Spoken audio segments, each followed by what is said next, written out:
Quiero tocar un tema esta noche que se llama el riesgo de amar. A veces nosotros no amamos con todo lo que podemos amar porque hay un riesgo muchas veces en hacerlo. Estuve meditando, por ejemplo, en parejas que a los 25 años de casados se han divorciado. Ustedes conocerán alguna y uno dice, a los 25 años, ¿cómo se pueden divorciar? Y como que todo el énfasis está o en cómo fallaron o en lo que les pasó y no en el tiempo que se pudieron amar y pudieron disfrutarse el uno al otro y levantaron la familia y levantaron una empresa y levantaron a los hijos. Porque yo pienso que a pesar de que sucedió un error, pues hubo amor también. Hay otro, por ejemplo, cuando pasa eso, no sé si se han dado cuenta el dicho de que todos los hombres son iguales, dicen a veces las mujeres, ya bravas, ¿verdad? Y ya que amargura por dentro, todos son iguales. Le digo, no hombre, paciencia, no todos son iguales. Entonces se empieza a generalizar. Y en el amar a veces hay riesgos que tenemos que asumir. Me recuerdo de esta historia. Un hombre fue reo en un reino. El rey obviamente dictó sentencia de muerte para el reo. Y este reo en su último deseo le dijo al rey, yo quisiera poder ir a visitar a mi familia y despedirme. Obviamente le dijeron, ¿cómo le vamos a dar permiso a que vaya a visitar a su familia? Se nos va a escapar, ¿verdad? Entonces el hombre dijo, no, si usted dijo, le dijo el rey, si usted tiene una garantía que nos dé que va a regresar, lo podemos dejar ir. Dijo, sí tengo una garantía, le dijo. ¿Cuál es la garantía? Dijo, tengo un amigo que va a venir a tomar mi lugar acá mientras yo voy a ver a mi familia, me despido y regreso. Al rey le pareció una cosa muy curiosa. Dijo, ¿y qué amigo va a venir a la cárcel? Dijo, mira, si un amigo viene por ti a la cárcel, ¿qué va a pasar si tú no regresas a tiempo el día de tu ejecución? Pues mi amigo será ejecutado, le dijo. No, le dijo, yo tengo que conocer eso. Entonces llegó el amigo, sustituyeron, ¿verdad?, al reo. El reo pues salió, se fue a ver a la familia. Y corrió el tiempo y llegado el momento de la ejecución, el amigo no había regresado. Entonces hay que ejecutar al amigo sustituto y justo cuando está en la horca para ser ejecutado, aparece el amigo junto con la familia de regreso. Le dice, momento, no lo ejecuten, ya regresé. El rey le parece curioso, cambian al reo, ponen al otro, le ponen el lazo y cuando lo van a ejecutar, el rey dice, momento, no lo ejecuten, a ninguno, le dice. Y entonces el asistente del rey dice, señor rey, ¿y por qué no lo va a ejecutar? Le dice, mira, le dice, toda mi vida he sido rey, he estado acá y nunca he tenido un par de amigos como esos dos.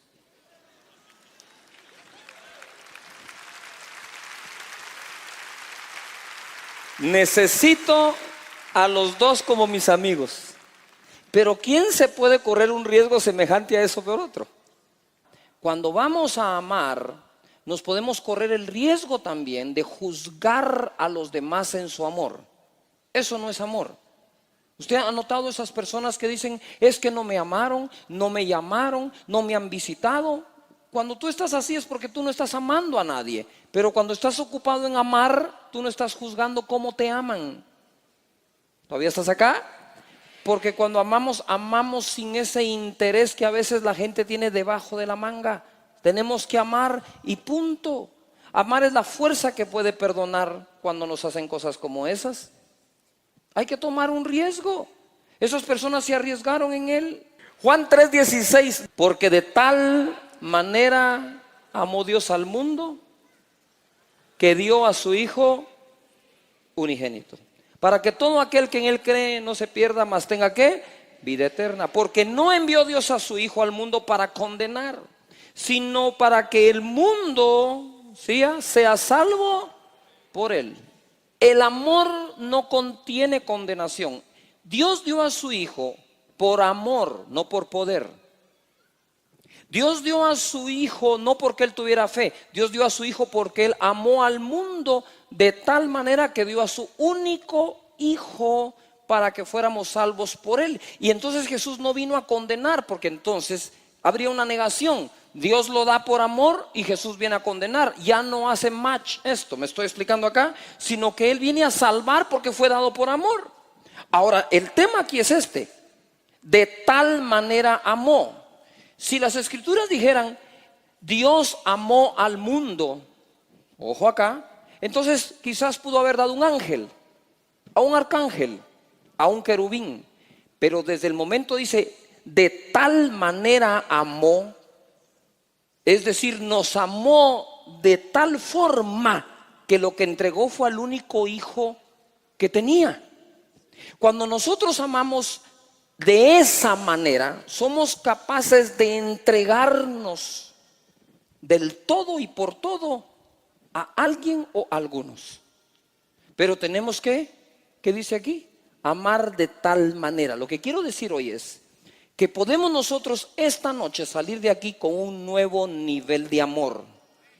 Es decir, yo sé que todos amamos de una u otra forma, pero si lográramos hoy dejar que el Espíritu de Dios derrame su amor en nuestro corazón para que amemos de una nueva manera, no solo de la manera en que lo hemos hecho, sino ahora podamos decir igual que Dios, de tal manera voy a amar que entonces estoy dispuesto a hacer lo que con el amor que antes tenía no estaba dispuesto a hacer.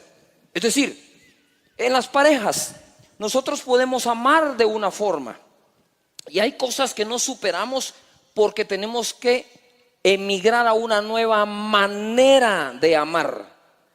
De tal manera amó que dio a su único hijo. Si esa no hubiera sido la manera de amar, quizás hubiera dado algo más, pero no a su hijo. ¿Qué es lo que quiero decir? Es que nosotros a veces en las relaciones, entre hermanos en Cristo, entre amigos, entre socios, entre miembros del mismo equipo, entre ciudadanos, entre gobernantes, entre todos, nosotros tenemos un nivel de amor que nos permite hacer ciertas transacciones de acciones unos con otros. Pero si no emigramos a una nueva manera de amar, entonces no vamos a lograr lo que siempre hubiéramos querido lograr. Por ejemplo, de tal manera amó aquella mujer a su hijo, que cuando Salomón dijo, pártanlo en dos y denle la mitad cada una, ella dijo, momento, dijo, désenlo a ella. Ella es la madre. Ella renunció a su maternidad por ver vivo a su hijo. La otra no. La otra estaba dispuesta a que le dieran la mitad cada uno. Como me dijo una persona esta semana, es que yo soy hijo, dice, yo soy hijo de padre mexicano y de madre americana. Soy mitad mexicano, mitad americana. Le dije, ¿cuál de tus dos mitades es americana y cuál mexicana? ¿La de arriba o la de abajo? ¿La derecha o la izquierda? A ver, todos repitamos esta palabra, de tal manera. ¿Cuántos creen que podemos emigrar a una mejor manera de amar? ¿Estamos de acuerdo en eso? Muy bien. Entonces dice la palabra de Dios en Efesios 5:1, sed pues imitadores de Dios como hijos que amados. O sea que Dios nos ha amado como hijos. Y andad en amor como también Cristo nos amó y se entregó a sí mismo por nosotros, ofrenda y sacrificio a Dios en olor fragante. ¿Qué es lo que me dice aquí la Escritura? Es que el Señor se entregó a sí mismo. Amar es entregar.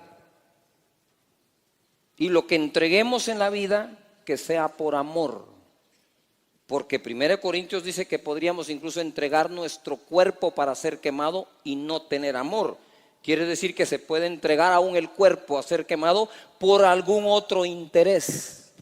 Morir como un mártir, levantar un movimiento, ser reconocido como un grande, pero no necesariamente por amar.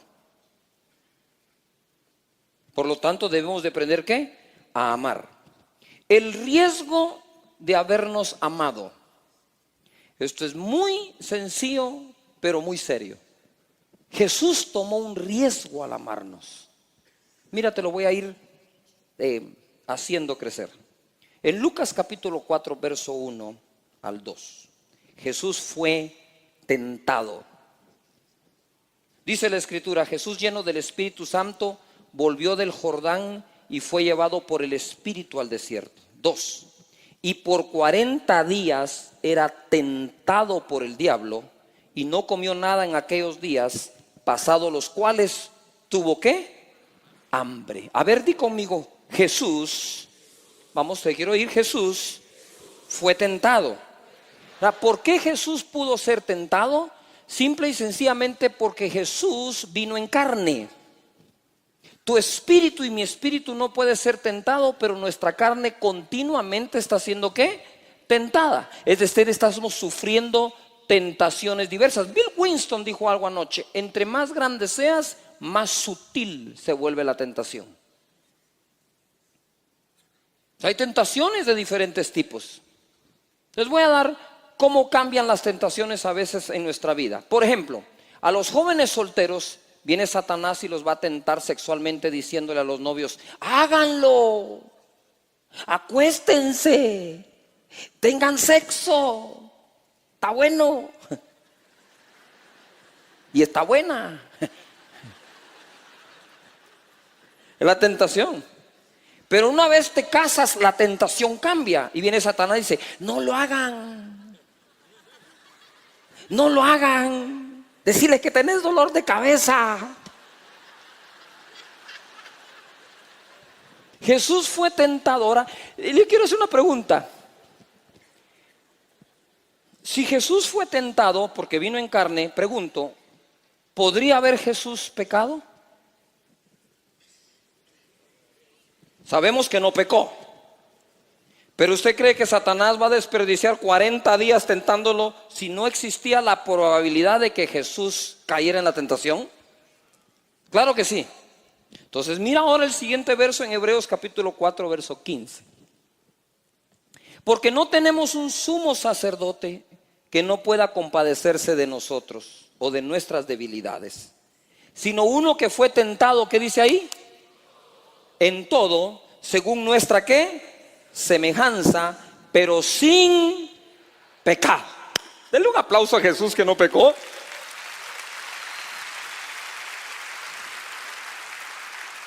Y luego dice el verso 16: acerquémonos pues confiadamente al trono de la gracia para alcanzar ¿qué? Misericordia y hallar gracia para el oportuno socorro. Pero el tema es este. Primero, Jesús fue tentado. Segundo, Hebreos me dice que Jesús fue tentado en todo según nuestra semejanza. Quiere decir que las tentaciones que tú y yo sufrimos, las sufrió Jesús. Nota esto. Jesús llevó nuestras enfermedades, sufrió nuestros dolores. Por su herida fuimos curados. Eso fue en la cruz, porque Jesús nunca se enfermó. Él llevó nuestros pecados, pero Jesús nunca pecó. Eso fue en la cruz. Incluso dice la Biblia que Él se hizo pobre para que nosotros fuésemos enriquecidos por su gracia. Eso también fue en la cruz. Él no fue pobre, tuvo tesorero. Pero en la cruz murió desnudo, se hizo pobre. En la cruz llevó la enfermedad y en la cruz llevó el pecado. ¿Estamos de acuerdo aquí? Sin embargo, dice que al hacerse semejante a nosotros, Jesús fue tentado en lo mismo que tú y yo somos tentados, pero Él fue hallado sin pecado. Quiere decir que Jesús venció todas las tentaciones. Para poder ser el sumo sacerdote que se compadece de nuestra debilidad y nos otorga la ayuda cuando simple y sencillamente le decimos: Señor, socorro. No socorro a la mujer que quieres andar con ella. Socorro es help me. Ayúdame, Señor. ¿Agarraron la onda o no la agarraron? Muy bien. Entonces mira, primero fue tentado, segundo fue tentado en todo. Ahora quiero que vayas conmigo a Hebreos capítulo 2, verso 17. Por lo cual debía ser en todo semejante a sus hermanos, para venir a ser misericordioso y fiel sumo sacerdote en lo que a Dios se refiere, para expiar los pecados del pueblo. 18. Pues en cuanto Él mismo padeció siendo tentado, es poderoso para socorrer a los que son tentados. A ver, todos los que estamos sufriendo tentación, levantemos las manos al cielo. Ay, qué bonito. Los demás están pecando de mentirosos. Ya cayeron en la tentación. A ver, todo el mundo diga conmigo: Señor, ayúdame en mis tentaciones. Amén. Dios es capaz de ayudarnos en medio de nuestra tentación. Ahora, Ojo acá, está aquí gradualmente esto. Primero Jesús fue tentado en todo. La tercera, padeció cuando fue tentado. Él sabe eso. A veces nosotros no queremos padecer cuando estamos tentados o sufriendo la tentación. Pero si seguimos la voz del Espíritu, lo que se va a afligir es la carne. Y en ese momento nosotros también padecemos en el momento de ser tentados. De nuevo, pongan atención, porque esto no saben ni para dónde va el Espíritu Santo hoy. Pero primero se hizo carne. Habiéndose hecho carne, fue tentado. ¿Fue tentado en qué? En todo. Y cuando fue tentado, ¿qué le pasó? Padeció. Ese es nuestro Señor, nuestro Jesús, que murió por nosotros. Ahora, con eso en mente, quiero que vayamos ahora a lograr entender, recibir una revelación hermosa de lo que fue el riesgo que Jesús tomó al venir a salvarnos. En Colosenses capítulo 1, verso 15 y 17, dice así: Él es la imagen del Dios invisible, el primogénito de toda creación, porque en Él fueron creadas todas las cosas. Ojo, en Él fueron creadas todas las cosas, las que hay en los cielos, las que hay en la tierra, visibles e invisibles, sean tronos, sean dominios, sean principados, sean potestades. Todo fue creado por medio de Él y para Él. 17. Y dice, y Él es antes de todas las cosas.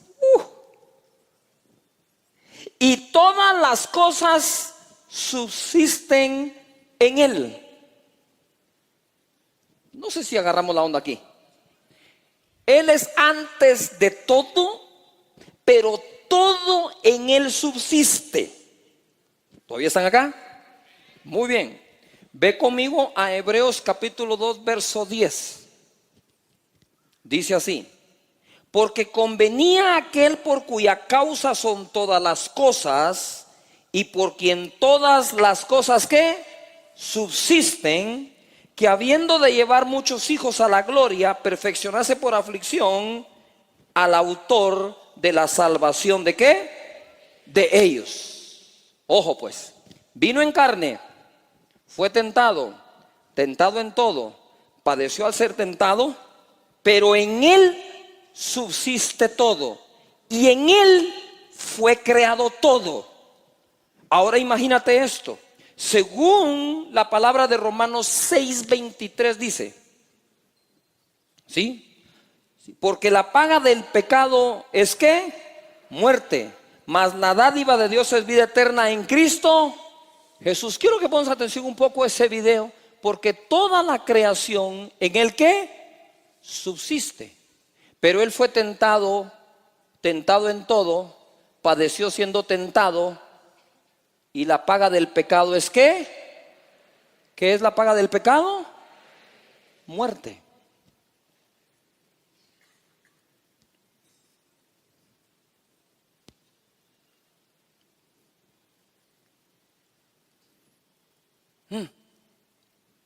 Este es el riesgo de amar.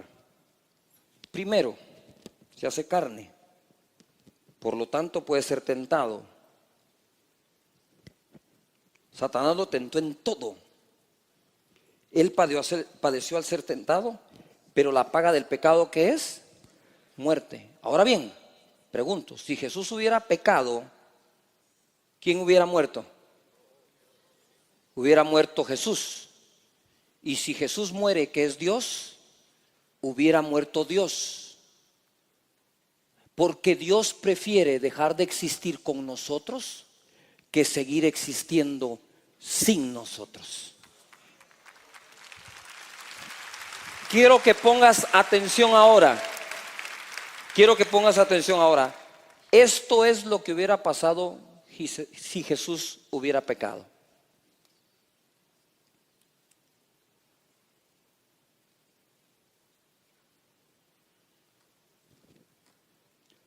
todo hubiera dejado de existir. Pero no solo eso, todos nosotros no existiríamos más.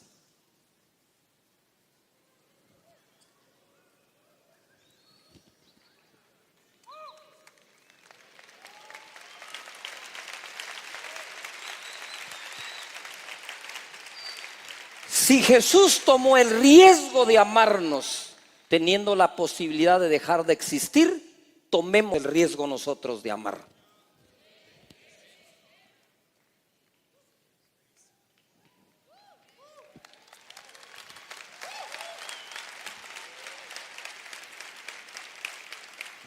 Juan capítulo 15, verso 12 dice: este es mi mandamiento, que os améis unos a otros como yo os he amado.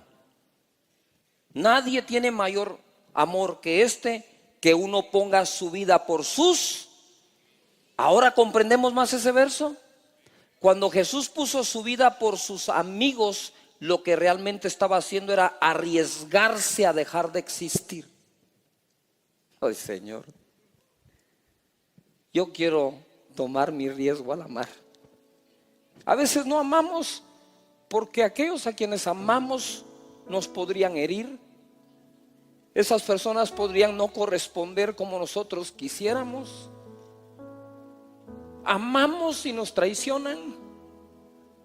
Pero qué más ejemplo del de Jesús al venir y hacer semejante entrega. Y le decía: Señor, si tú te atreviste a tomar semejante riesgo, ayúdame a tomar los míos. Hay un riesgo en tener un grupo en casa. Hay un riesgo en llamar a algunas personas para discipularlas. Hay un riesgo en aceptar tu llamado a pastor. Hay un riesgo en atreverte a hacer las cosas por amor. Siempre va a haber riesgo. Pues si no hay riesgo, ¿cuál es el chiste de hacerlo? Hay un riesgo al casarte. Todos nosotros juramos en el altar mantenernos fieles hasta que la muerte nos separe. Y pasados unos años nos queremos matar el uno al otro.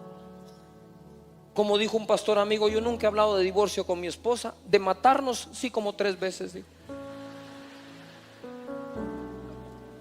¿Qué es lo que quiero decir? Es cuánta gente se priva de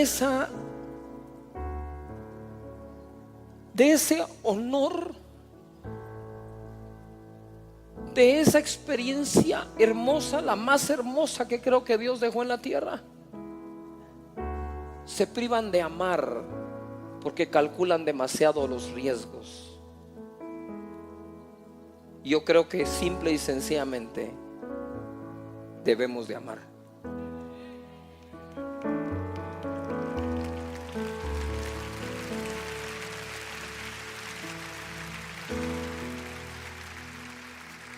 Ponte de pie en tu lugar.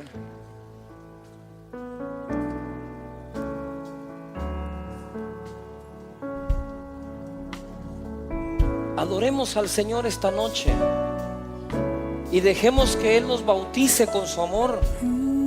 Dice la Biblia: ¿de qué nos sirve hablar lenguas incluso angelicales si no tenemos amor? Quizás hoy no sea una noche para recibir esa unción que te trae los dones sobrenaturales como siempre la hemos recibido. Quizás hoy sea una noche para recibir el principal regalo de Dios que trae el Espíritu Santo, que es amar. La primera expresión del fruto del Espíritu Santo, dice, es amor. Dice también la Escritura: si decimos amar a Dios y aborrecemos a un hermano, permanecemos en muerte. Quiere decir que amor es lo que nos mantiene vivos. Amar. Tú tienes que hacer un pacto hoy con Dios, decir: Señor, derrama en mí tu amor para mi pareja, para mi familia, mi cónyuge, mis hermanos, mis primos, mis hermanos en Cristo. Deja de quejarte que si tu líder dijo, no dijo. Ve y ámalo. En vez de decir: sí, pero es que mi líder no me ama. Pues lo más seguro es que no estás sintiendo eso porque tú no lo estás amando a él. Les recuerdo lo que mi madre me dijo. Mi madre me dijo: Cash, aprendí a amar hasta que duela. Yo le dije: ¿hasta que duela? Sí, me dijo.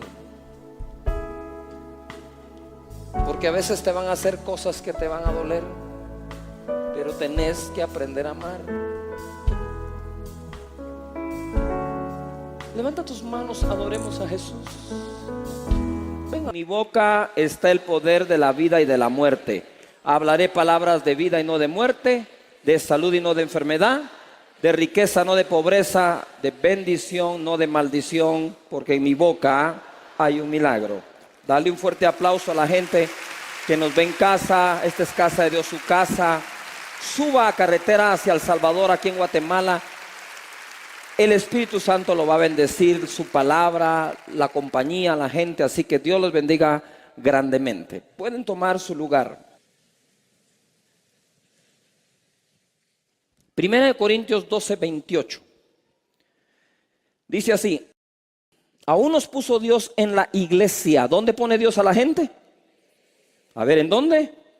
En la iglesia.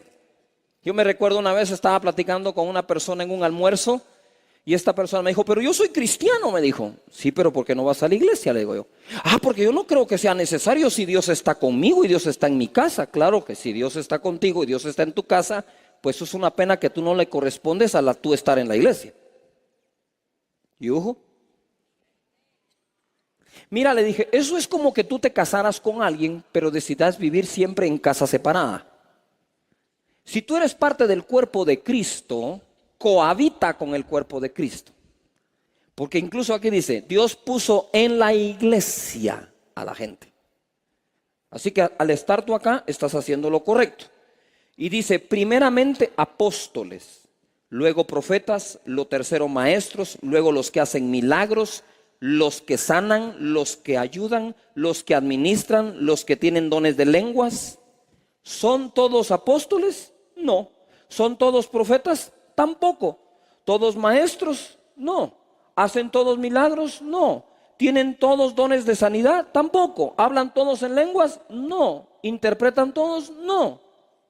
Pero de ojo dice aquí, procurad pues los dones mejores. Es decir, nosotros debemos de procurar los dones del Espíritu Santo en nuestras vidas. Que puedas tener tú el don de profetizar, el don de hablar en lenguas, el don de interpretar lenguas, el don de sanidad, el don de milagros, ¿verdad? No todos lo son, no todos los tienen, pero todos tenemos alguno. Y ese don debemos de ponerlo al servicio, ¿dónde? Dice, en la iglesia, obviamente en la sociedad, pero puso en la iglesia a estas personas. Dios te puso acá para que puedas servir a los demás. Servir a los demás. Mira, la inteligencia espiritual consiste en servir, porque el ser más inteligente del universo dijo, vine a servir y no a ser servido. Por lo tanto, cuando nosotros servimos, estamos tomando de la inteligencia de Jesús y nos ponemos a hacer el consejo que Jesús nos dejó. Sirvan. Ahora le decimos, ¿con qué servimos? No te preocupes. Él te da los dones para que sirvas. ¿Me estoy explicando? Y tenemos entonces servicio a los demás. Y dice después, mas yo os muestro un camino aún más excelente. Ese camino más excelente, así es como termina el capítulo 12 de Primera de Corintios y empieza el 13 hablando del amor. Y el 13 termina que hay tres cosas importantes: la fe, la esperanza, el amor, pero la mayor de ellas es el amor. Podemos tener fe de trasladar los montes, podemos tener fe para resucitar muertos, pero si no tenemos amor, dice la Biblia, no somos nada. Por lo tanto, el camino más excelente es el del amor. Su servidor, que Dios le ha dado la gracia de visitar varios lugares, todo el mundo está deseoso de recibir el poder sobrenatural. Y la pregunta que yo les hago siempre es, ¿quieres el poder sobrenatural para engrandecerte tú? ¿O quieres el poder sobrenatural como una herramienta que te sirve para amar a las demás personas más allá de los dones naturales? Porque si quieres la unción para llamarte el ungido y no quieres la unción para servir a los demás, estás equivocando el camino. El camino debe ser de amor y el camino debe ser de servicio a los demás. Amar. Porque el amor es una fuerza que genera incluso energía. Cuando tú decides amar a alguien, entonces la fuerza viene. Mi pastor me enseñó esto. Mi pastor me dijo una vez, mira, me dijo, quien muera por alguien vas a encontrar, me dijo. Ahora, quien viva por alguien es lo difícil, me dijo. Porque usted puede decir, yo puedo morir por alguien. A ver, aquí está, máteme a mí, no a él. Va, se acabó. Ahora, ponerse toda una vida a vivirla por alguien, eso es un poco más difícil a veces. ¿Por qué? Porque se requiere amar todos los días a personas que vivimos cambiando. Un día amanecimos de buenas, el otro de malas. Pero nuestro amor no puede fluctuar ante esos cambios. Nuestro amor debe permanecer siempre siendo el mismo, no importa cuánto cambien las personas y sus acciones para con nosotros. Porque si alguien cambia para mal, que no genere en ti un cambio para mal también. ¿Me estoy explicando? Y la fuerza que deja que no cambies para mal es el amor. Que podamos amar. Dice la Biblia, de tal manera amó Dios al mundo que dio a su Hijo. No dice la Biblia, de tal manera tuvo fe Dios que entregó a su Hijo. No dice la Biblia, de tal manera tuvo esperanza Dios que dio a su Hijo. La Biblia dice, de tal manera amó Dios que dio a su Hijo. Si Dios no hubiera tenido amor, no entrega a su Hijo. Nosotros solo podemos entregar algo si amamos cuando lo vamos a entregar, o por lo menos así debería de ser. Si vamos a entregar algo, servicio, trabajo, ministerio, si vamos a entregar esas horas extras, deberían de ser, ¿por qué? Por amor. El amor es lo único que mantiene el alma saludable. Cuando una persona realmente ama, no hay ofensa que lo amargue, no hay ofensa que lo deprima, no hay ofensa que lo hunda, no hay pecado que pueda contra él, porque el amor lo vence todo. Por lo tanto, ama. Ojo a lo que mi madre me enseñó. Empezando el ministerio, me dijo, Cash, me dijo, tenés que aprender a amar hasta que duela. Consejo de una madre. ¿Cómo así? Es que tenés que aprender a amar cuando te duela lo que te estén haciendo, debes de seguir amando. Dije, wow. ¿Cuántos de ustedes van a andar por el estilo? A ver, levanta las manos y di conmigo, Señor, debo aprender a amar. ¿A qué vamos a aprender? A amar. Juan, primera epístola de Juan, capítulo 4, verso 7. Amados, amémonos unos a otros, porque el amor es de Dios. Todo aquel que ama es nacido de Dios y conoce a Dios. El que no ama no ha conocido a Dios, porque Dios, ¿qué es? ¿Dios qué es? Amor. Estaba platicando una vez con una persona y entonces estábamos hablando y le digo, mira, le dije, te voy a dar una revelación más grande todavía. ¿Cuál? Me dijo, Dios es amor, le dije. El que no ama no conoce a Dios. Y Jesús dijo, en esto consiste la vida eterna, en que conozcan a Dios y aquel a quien Él envió. Entonces, ¿cuál es el problema? Le dije. Si vas a tener las revelaciones sin amor, entonces no se conoce a Dios. Y si no se conoce a Dios, no se ha nacido de nuevo. Si no se ha nacido de nuevo, no van al cielo. Quiere decir, le dije, que el infierno podría estar lleno de gente con revelaciones. Y ojo, porque la vida eterna no consiste en tener revelaciones. La vida eterna consiste en conocer a Dios. ¿Y Dios qué es? Amor. Por lo tanto, si todavía no amas, posiblemente no has nacido de nuevo. No digo que seamos perfectos en amar. Tenemos nuestros días, ¿no es cierto? Pero que nuestra esencia sea amar. Por ejemplo, tú puedes hacer un café con la esencia del café. Algunas veces te sale un poco ralo, otras veces un poco espeso. ¿Me estoy explicando? Algunos está muy fuerte y otros, como dicen, este es agua de calcetín, dicen aquí en Guatemala. Vos me serviste agua de calcetín, ¿qué es este café? Está de calcetín, pero la esencia sigue siendo café. Entonces a veces tenemos nuestros días de calcetín, pero seguimos teniendo la esencia que es amor. ¿Estamos de acuerdo acá? Mire, yo no sé cómo hacen algunos para amar tanto. Yo quisiera poder amar tanto como algunos aman, ¿verdad? Pero sé que tengo mi porción. El amor no se dejó para que compares cuánto te aman, porque hay un lado muy delicado del amor y es andar buscando ser amado. La satisfacción más grande no está en ser amado, es en amar. Y entonces nosotros nos confundimos mucho. ¿Por qué? Porque es que el hermanito no me amó, el hermanito no me saludó. Es porque estás buscando ser amado, pero si amás ni siquiera lo comentarías. Ni siquiera saldría de tu boca, no lo evaluarías, no lo comparás con nada ni con nadie. Simplemente, ¿qué haces? Amas. Amémonos unos ¿a qué? A otros. El que no ama no conoce a Dios. Dios es ¿qué? Amor.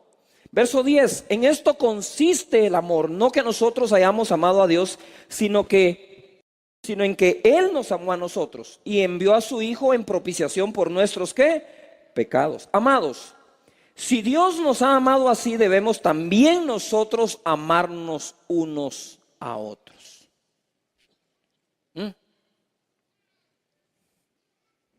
¿A quién de ustedes les gusta que su hijo lo ame, pero el hijo no ama a su propio hermano?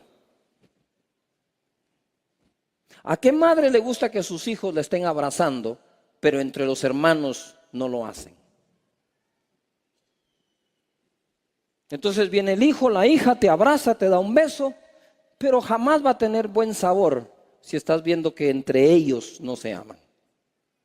Nosotros podemos adorar a Dios, cantarle a Él, presentar nuestras ofrendas a Él, pero si entre nosotros mismos no nos perdonamos y no nos amamos, esa adoración no termina de dejarle un buen sabor a nuestro Señor.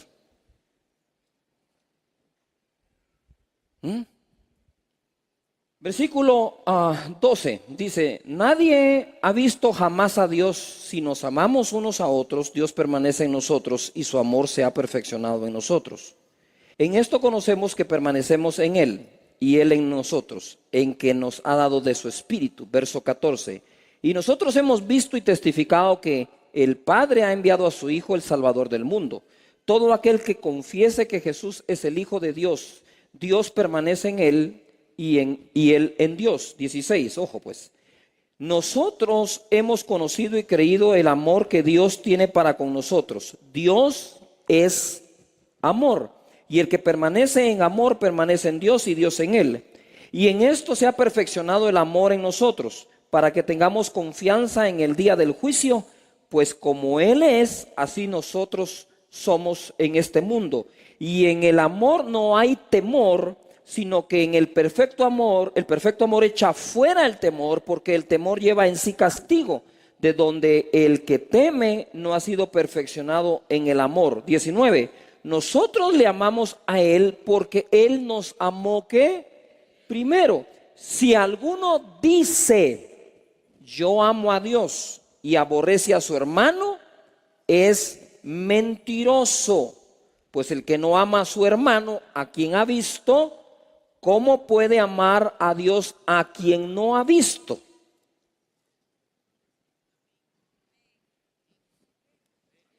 Y esto se aplica en todo. Cuando los jóvenes o algunas personas vienen conmigo y dicen: es que pastor, el Señor me habló y lo voy a obedecer. Le digo: mira, si no obedeces a tus padres, a quien ves, no me salgas con el cuento que vas a obedecer a Dios a quien no ves. Si no servís con amor a tus padres, a quien ves, no me vengas con esa casaca que vas a servir a Dios a quien no ves. Es que es fácil hablar con el que uno no mira, pero es difícil darle la cara al que uno sí mira. ¿Estamos de acuerdo en eso? Muy bien, entonces, ¿cómo puedo yo amar a Dios que no veo? Empezando por amar a aquellos a quienes sí veo. Si amo al que veo, podría concluir, quizás puedo amar al que no veo. Así que al final tenemos que empezar con el que vemos para poder amar al que no vemos. 21. Y nosotros tenemos este mandamiento de él: el que ama a Dios, ame también a su hermano. A ver, levantemos las manos al Señor para orar y oremos así. Di conmigo: Señor, enséñame a amar a mi hermano al que veo, y así amarte a ti, a quien no veo. Gracias.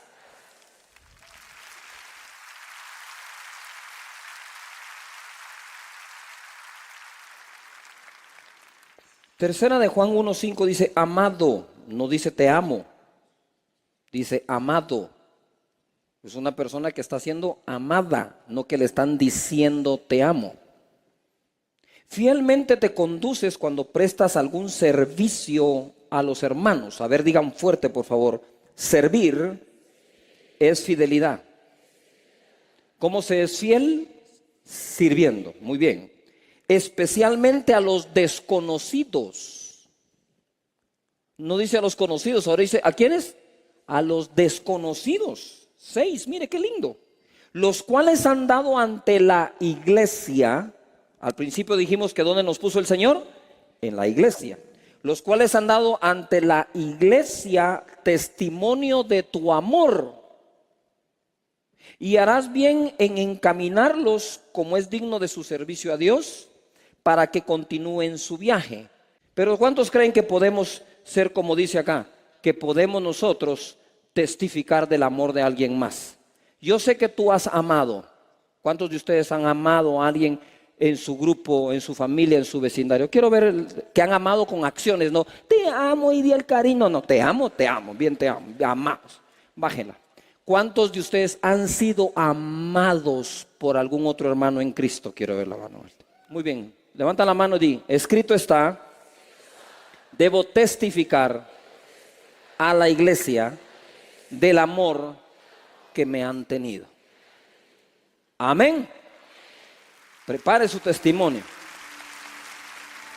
A ver, di conmigo: amémonos unos a otros. Yo creo que nosotros podemos aprender del ejemplo de muchos cómo amar a los demás. ¿Estamos de acuerdo? Mira, nada más te quiero dar esto. Juan capítulo 13, verso 34. Juan capítulo 13, verso 34. Un mandamiento nuevo os doy, que os améis unos a otros. Como yo os he amado, que también os améis unos a otros. Verso 35. En esto conocerán todos que sois mis discípulos, si tuvieres amor los unos por o con los otros. Dice aquí, ojo, en esto van a conocer todos que son mis discípulos, en que hablen en otras lenguas, resuciten un muerto, caigan bajo el poder del Espíritu Santo. No. Dice, en esto todos van a conocer que son mis discípulos, en que se amen unos a otros. Quiere decir que el mayor testimonio que le podemos dar a los demás es el testimonio de amarnos. Juan capítulo 17, verso 20. Dice así: mas no ruego solamente por esto, sino también por los que han de creer en mí por la palabra de ellos. 21, esto es clave. Para que todos sean uno, como tú, oh Padre, en mí y yo en ti, que también ellos sean uno con nosotros, para que el mundo crea que tú me enviaste. Ahora viene esto, agárrese de la silla. ¿Dios qué es? ¿Dios qué es? Muy bien, ¿y Dios nos manda a qué? A amar. Entonces nosotros empezamos teniendo actos de amor. Pon atención al proceso, porque aquí hay una transformación, aquí hay una metamorfosis que debemos de experimentar. La rutina de ejercicios que le ponen a uno en el gimnasio, ¿eh? Hoy va a ser pecho y bíceps, mañana va a ser tríceps y espalda, pierna y abdomen. Y usted hace su rutina, ¿verdad? Una serie de tantos de esto, de tantos de aquello, y usted hace su rutina. Pues Dios dejó una rutina para ejercitarnos en el amor. Primero nos dice, ámense unos a otros. Muy bien. Porque el que no ama a su hermano, ¿verdad? No conoce a Dios, ¿verdad? No nos amamos entre nosotros. Después dice, ¿saben qué? Amen al desconocido, sírvanle y sean fieles en esto, al desconocido. Amen al prójimo, o sea, el que está más cercano al prójimo. Pero cuando tú le diste de comer a uno de ellos, a mí me diste de comer. Cuando lo vestiste, a mí me vestiste. Cuando lo visitaste, a mí me visitaste. Y va subiendo y de repente dice, amen a sus enemigos. Ahí es cuando uno ya no aguanta las pesas, ¿va? Ahí es cuando uno se empieza a quedar sin azúcar y empieza a marearse. Y entonces uno empieza a practicar el amor con los demás y a ejercitarse en el amor.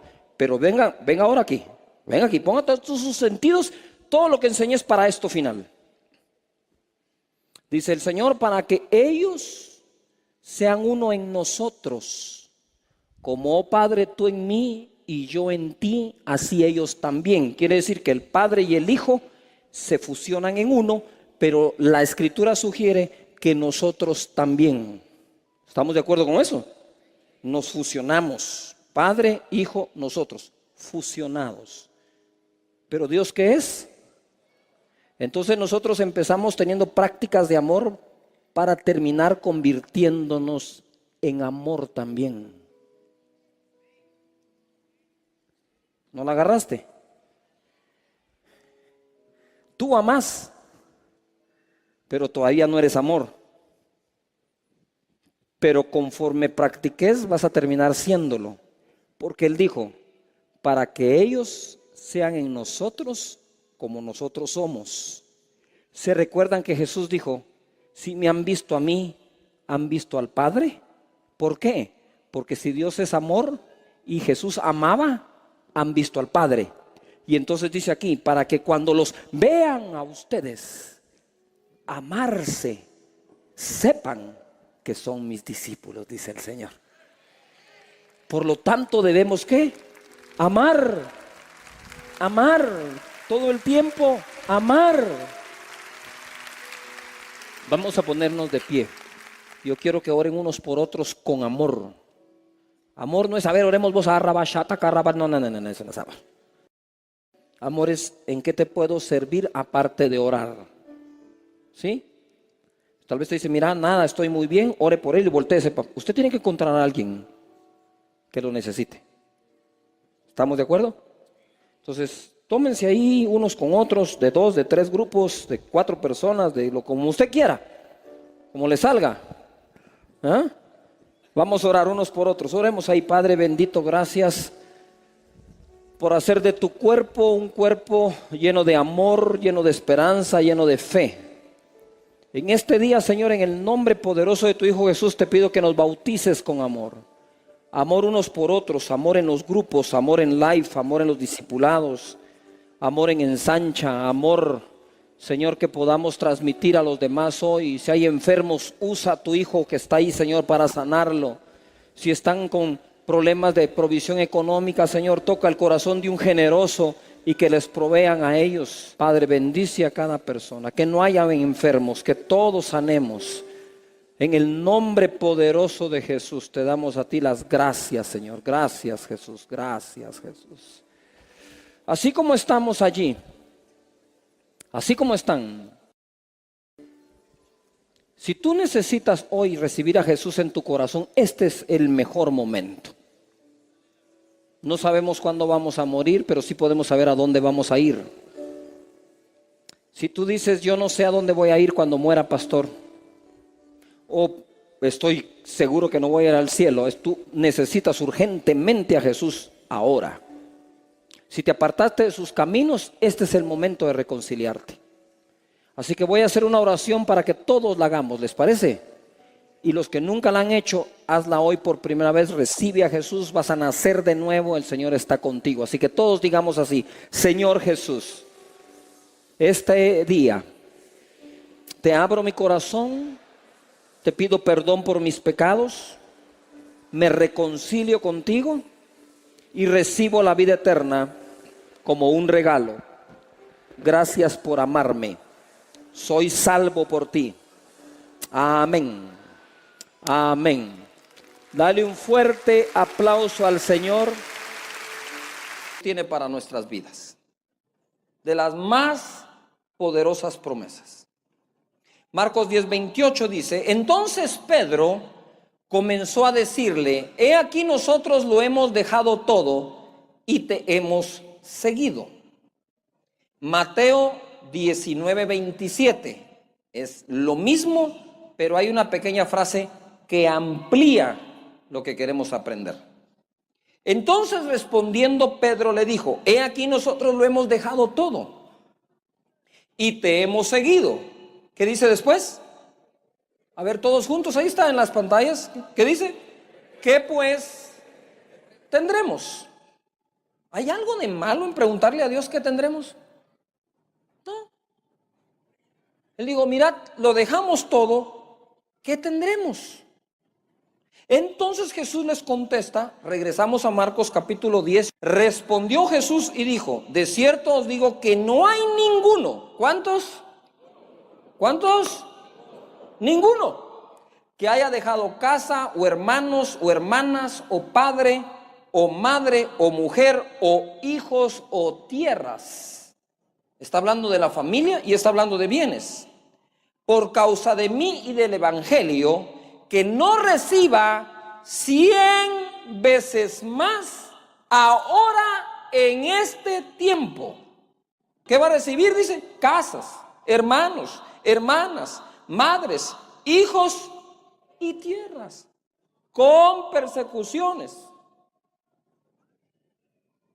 Y en el siglo venidero la vida, o sea, más allá la vida eterna, más acá 100 veces más.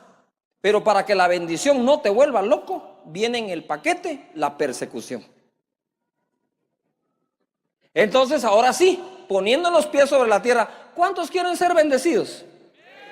Pero ¿cuántos aceptan ser perseguidos? Bueno, hay que hacerle gana a la persecución.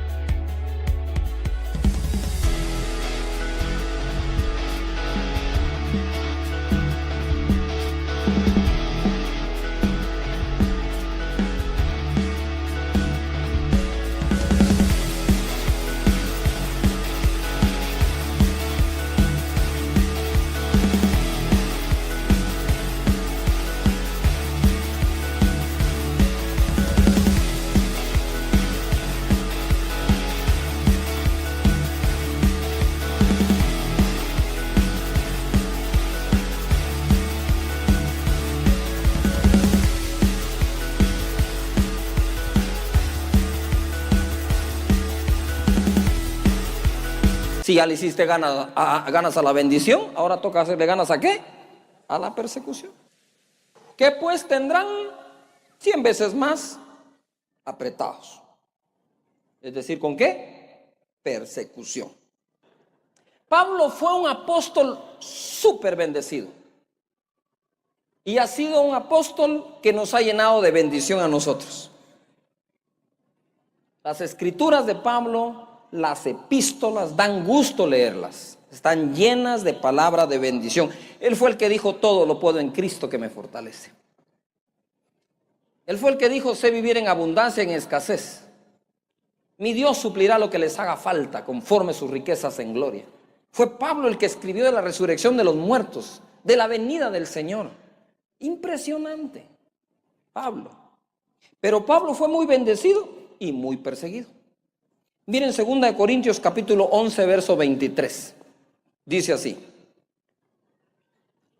son ministros de Cristo, como si estuviera loco, hablo. Y a veces uno sí creía que estaba loco el hermano. Dice: yo más, en trabajos más abundante, en azotes sin número. O sea, se cansaba de contarlos.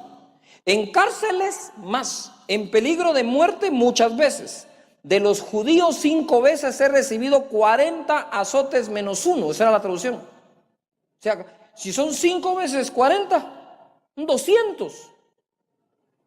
Dice, 3 veces he sido azotado con varas, 1 vez apedreado, 3 veces he padecido naufragio, 1 noche y 1 día he estado como náufrago en alta mar. En caminos muchas veces, en peligros de ríos, peligros de ladrones, peligros de los de mi nación, peligros de los gentiles, peligros en la ciudad, peligros en el desierto, peligros en el mar, peligros entre falsos hermanos, en trabajo y fatiga, en muchos desvelos, en hambre y sed, en muchos ayunos, en frío y en desnudez, y además de otras cosas, lo que sobre mí se agolpa cada día, no era lo anterior.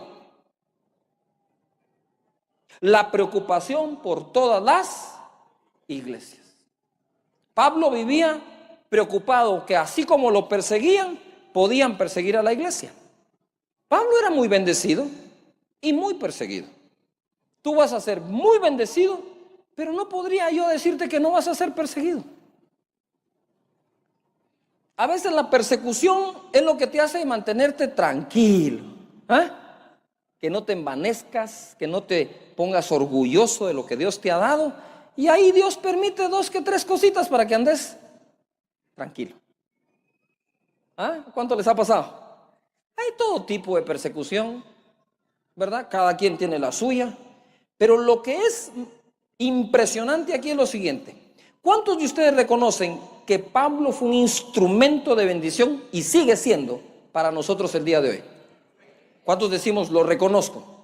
¿Lo reconocemos? Muy bien. Entonces mire quién fue Pablo. Hechos capítulo 9, verso 1. Hechos 9:1 dice, Saulo, respirando amenazas y muerte contra los discípulos del Señor. Este fue el amado Pablo. Era una joya. Era Saulo antes. Vino al sumo sacerdote y le pidió cartas para las sinagogas de Damasco, a fin de que si hallase algunos hombres o mujeres de este camino de Jesús, los trajese presos a Jerusalén. Mas yendo por el camino, aconteció que al llegar cerca de Damasco, repentinamente lo rodeó un resplandor de luz del cielo. Y cayendo en tierra, oyó una voz que le decía, Saulo, Saulo, ¿por qué me persigues? Y él dijo, ¿quién eres, Señor? Y él le dijo, yo soy Jesús, a quien tú persigues. Dura cosa te es dar coces contra el aguijón. ¿Usted se imagina a Pablo cuando le dice, ¿por qué me persigues? ¿Y tú quién eres? Soy Jesús. No, si Jesús murió. Yo estoy persiguiendo a fulano, a mengano, a perencejo. No, cuando tú persigues a fulano, mengano y perencejo, que son de mi cuerpo, a mí me persigues. Cuando a ti te persiguen, a Jesús persiguen. Y créanme, al final eso es un honor. Y dice aquí, yo soy Jesús, a quien tú persigues. Dura cosa te es dar cosas contra el aguijón. Verso 6. Él, temblando y temeroso. ¿Cómo estaba Pablo? Temblando ¿y cómo ponía él a los cristianos? A temblar y quería meterles miedo. Y en el instante que se topa con Jesús, ¿qué es lo que le pasa a él? Tiembla y tiene ¿qué? Miedo. Primera cosa que experimenta Pablo. Y dice acá, ¿qué quieres que yo haga? Y el Señor le dijo, levántate y entra en la ciudad, y se te dirá lo que debes de hacer. Y los hombres que iban con Saulo se pararon atónitos, oyendo a la verdad la voz, mas sin ver a nadie. Esto es como diciendo, no es con ustedes, es con él. Entonces Saulo se levantó de tierra y abriendo los ojos no veía a nadie. Así que llevándole por la mano le metieron en Damasco, donde estuvo 3 días sin ver y no comió ni bebió. De entradita se tiró un ayuno de 3 días. De entrada. Pero mire lo que sigue. Había entonces en Damasco un discípulo llamado Ananías, a quien el Señor dijo en visión, Ananías. Y él respondió, heme aquí, Señor. Y el Señor le dijo, levántate y ve a la calle que se llama Derecha, y busca en casa de Judas a uno llamado Saulo de Tarso, porque he aquí, ¿qué dice ahí? ¿El qué? Ora. Ahora estaba ayunando y orando el perseguidor. El que perseguía, ayunando. El que perseguía, orando. Y ha visto en visión a un varón llamado Ananías, que entra y le pone las manos encima para que recobre la vista. Entonces Ananías respondió: Señor, he oído de muchos acerca de este hombre, cuántos males ha hecho a tus santos en Jerusalén, y aún aquí tiene autoridad de los principales sacerdotes para prender a todos los que invocan tu nombre. El Señor le dijo: ve, Ananías, hombre, ve, porque instrumento escogido me es este, para llevar mi nombre en presencia de los gentiles y de reyes y de los hijos de Israel. Yo creo que Ananías dijo: ay, ve que de al pelo este va. Primero nos persigue y ahora escogido. Pero siguió hablando el Señor, él dice en el 16: porque yo le mostraré cuánto le es necesario padecer por mi nombre. Ahora entendemos 2 Corintios 11. Yo he sido azotado 3 veces con vara, 5 veces me dieron 40 azotes menos 1. El pueblo de la nación de Israel me persiguió, me quedé náufrago, tuve hambre, estuve desnudo, estuve frío, estuve en la cárcel. Y no eso andabas buscando cuando andabas persiguiendo a los cristianos, ¿ves? Señores, para que un Pablo exista, tiene que existir antes un Saulo. Y les declaro proféticamente que nuestros Saulos pronto serán nuestros Pablos.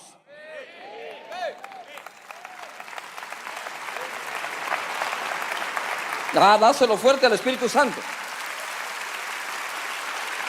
No te preocupes por los Saulos que están detrás de tu vida, porque Dios les va a enseñar lo que es padecer por causa de Él. Pero Saulo, que después fue Pablo, señores, para que los apóstoles como Pablo emerjan, van a tener que existir primero los perseguidores como Saulo. Y van a existir los discípulos como Ananías, tú, quizás yo, que tengamos que decir: yo por ese no oro. Y el Señor te dice: no, hombre, si mira, lo estoy escogiendo. A ese no lo escogería ni el diablo. Sí, pero yo lo escogí, ve y ora por él, bendícelo. Lo voy a liberar de su amargura, de la prisión en que está, de sus rencores, de sus adicciones, y lo voy a convertir en una persona que bendiga mi nombre, que predique mi nombre. Y solo, Señor, no, también le voy a enseñar lo que es padecer por causa mía, para que el paquete sea, ¿qué? Completo. Entonces Pablo sufrió más persecución que ninguno, porque fue el mayor perseguidor que tuvo la iglesia también. ¿Todavía estás acá? Entonces, cuando tú ves las cosas como Dios las ve, tú dices: Señor, bendice a mis enemigos, bendice al que me maldice, que te conozcan a ti, y tú sabrás qué hacer con cada uno de ellos. Amén. Muy bien. Así que no tengan pena. Yo le mostraré, dice, cuánto le es necesario padecer por mi nombre. Fue entonces Ananías y entró en la casa, y poniendo sobre él las manos, dijo: hermano Saulo, el Señor Jesús, que se te apareció en el camino por donde venías, me ha enviado para que recibas la vista y seas lleno del Espíritu Santo. Y al momento le cayeron de los ojos como escamas, y recibió al instante la vista, y levantándose fue bautizado. Y habiendo tomado aliento, recobró fuerzas. Y estuvo Saulo por algunos días con los discípulos que estaban en Damasco. 20. Enseguida predicaba a Cristo en las sinagogas, diciendo que este era el Hijo de Dios. Y todos los que oían estaban atónitos y decían: ¿no es este el que asolaba a Jerusalén, a los que invocaban este nombre? Y a eso vino acá, para llevarlos presos ante los principales sacerdotes.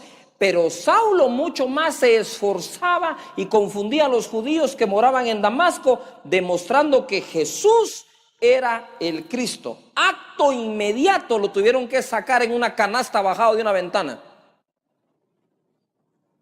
Porque Pablo fue primera prédica y de una vez perseguido.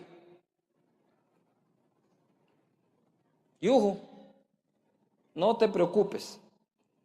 ¿Qué podemos esperar cuando hay persecución personal, empresarial, política, religiosa? Si estamos en Cristo, podemos esperar lo que les voy a leer ahora en Hechos capítulo 4, verso 25. Y póngase el cinturón en la silla. Mire que el de adelante tiene bolsa de aire, porque esto se va a poner buenísimo. Hechos 4, 25.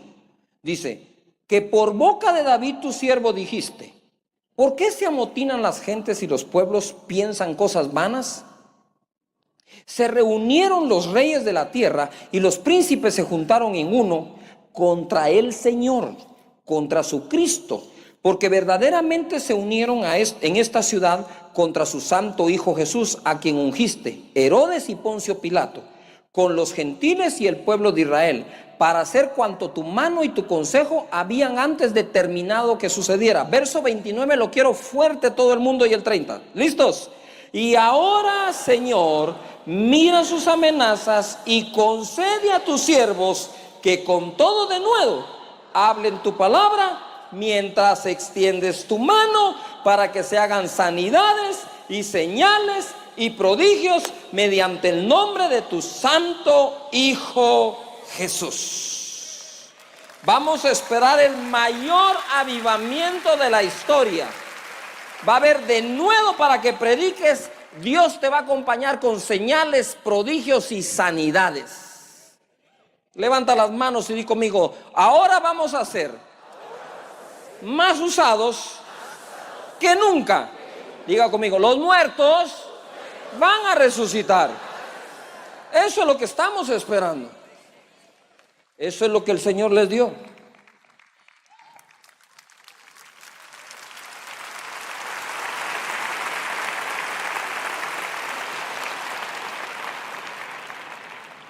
Cuando hubieron orado, el lugar en que estaban congregados tembló, y todos fueron llenos del Espíritu Santo y hablaban con denuedo la palabra de Dios. Te voy a leer el verso 32 al 37. Dice, y la multitud de los que habían creído eran de un corazón y un alma. Mira lo que provocó la persecución. Un corazón y ¿qué? Y un alma. Digan conmigo fuerte, unidad. Dice, y ninguno decía ser suyo propio nada de lo que poseía, sino que tenían todas las cosas en común. Eso era el pueblo del Señor. Y con gran poder los apóstoles daban testimonios de la resurrección del Señor Jesús, y abundante ¿qué? Gracia era sobre todos. Viene un tiempo de un gran favor.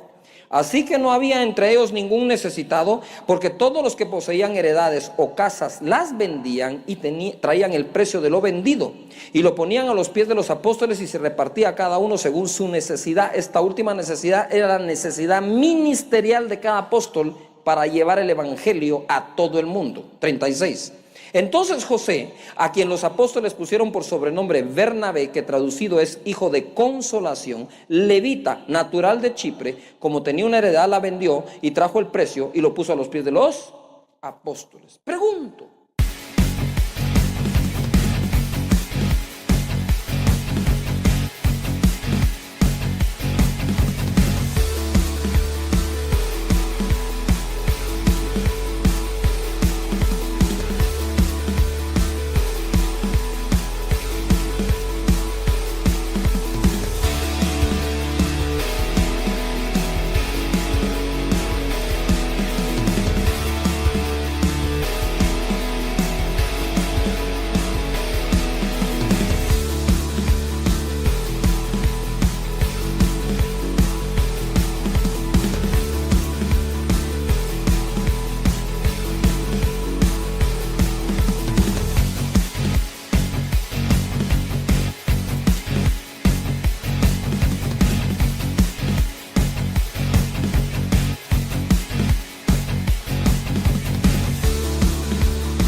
en la historia del cristianismo, ¿alguna persecución ha parado a Cristo? Ninguna, señores. Tenemos más de 2000 años de existir y nos vamos a multiplicar, porque cada vez que esto viene, la multiplicación es inevitable. Amén. Segunda de Timoteo capítulo 1, verso 3. Dice: doy gracias a Dios, al cual sirvo desde mis mayores con limpia conciencia, de que sin cesar me acuerdo de ti en mis oraciones noche y día, deseando verte, al acordarme de tus ¿qué? Lágrimas, para llenarme de gozo. Nota esto. Pablo le está escribiendo a un discípulo, Timoteo. Todos hemos hablado del gran Timoteo, pero hoy vamos a conocer al débil Timoteo. Pablo le dice: hey Timoteo, le dijo. Hey Timoteo, le dijo. Cada vez que oro, me acuerdo de cómo llorabas. Te conocí llorando, Timoteo. Te conocí en medio de tus peores pruebas. Jamás te di la espalda. Y cada vez que oro, me acuerdo de eso, trayendo a la memoria la fe no fingida que hay en ti. Aquí empieza Pablo a discipular. La fe que hay en ti, Pablo, espero que no sea fingida, la cual habitó primero en tu abuela Loida y en tu madre Eunice, y estoy seguro que en ti también. Timoteo, tu abuelita ha confesado el nombre de Jesús sin fingimiento, y tu madre también. Dos mujeres. Y espero que tú, el más joven y siendo hombre, lo sigas confesando. Y le dice: 6. Por lo cual te aconsejo que avives el fuego del don de Dios que está en ti. Quiere decir que lo tenía apagado. Por la imposición de mis manos. Timoteo, te estoy recordando que tú tienes al Espíritu Santo porque yo oré por ti. Pero has apagado ese fuego que tu abuela y tu madre no han apagado. ¿Por qué? Le dice: porque Dios no nos ha dado espíritu de cobardía. Señores, ese espíritu de cobardía estaba tratando de poseer la mente y el corazón de Timoteo. Por eso Pablo le dice: te recuerdo las lágrimas que tenías cuando conociste al Señor. También te voy a recordar que tu abuela y tu madre nunca se han avergonzado de Jesús. Tienen una fe no fingida. ¿Pero qué te está pasando, Timoteo? ¿Estás apagando el fuego del Espíritu Santo que recibiste cuando yo oré por ti? Te recuerdo que el espíritu que tienes no es de cobardía, sino de poder, amor y dominio propio. Ese espíritu de cobardía que tenía Pablo fue el espíritu que hizo que Pedro negara a Jesús, y Timoteo estaba a punto de negar a Pablo. Y le dice a Timoteo, mira lo que dice: por tanto, 8, no te avergüences de dar testimonio de nuestro Señor. Todo lo tenés adentro: la fe no fingida y el Espíritu Santo. Pero la fe no fingida y el Espíritu Santo lo estás apagando y ahogando por cobardía. Así que te pido que no te avergüences de dar testimonio de nuestro Señor, ni de mí, preso suyo, sino participa de las aflicciones por el Evangelio según el poder de Dios. A ver, di conmigo fuerte: poder, amor y dominio propio. ¿Qué era lo que te diga? Poder, amor, dominio propio. Dice, no, el espíritu nuestro no es de cobardía, es de poder. Pero si tan solo se responde con el poder, está todo desbalanceado. El poder que Dios te ha dado se balancea con el amor de Dios. Jamás se ejerce poder sin amor, en ningún lugar, ni autoridad. ni con ninguna persona. Es ilegítimo eso. Entonces, cuando a veces estás orando, ¿no?, por los que te han hecho daño, los que te robaron, los que te quitaron las acciones de la empresa, los que no te devolvieron la casa, el divorcio que sufriste, allá adentro pueden haber punzadas, resentimientos que se convierten en amargura, que guían a hacer oraciones inadecuadas como: Señor, haz justicia sobre mis enemigos, ponerle la mano encima, hacer que esto pase, hacer que lo otro. Ahí estás tú fluyendo en el poder, pero no en el amor.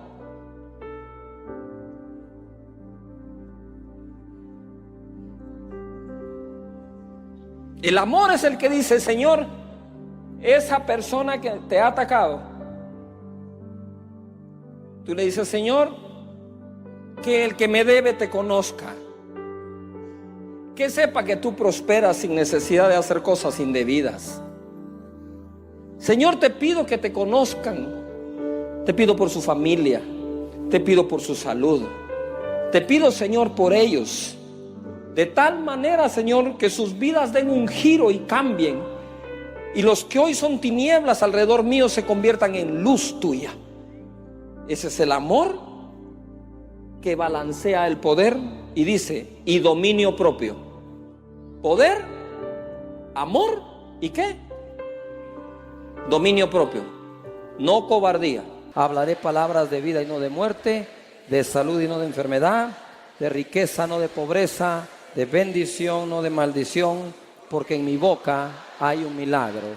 Dale un aplauso a la gente que nos ve en casa. Esto es casa de Dios, su casa. Lo estamos esperando. Venga acá. Visítenos. Yo sé que va a tener una buena experiencia con Dios, su presencia y su palabra. Dios los bendiga. Pueden tomar su lugar.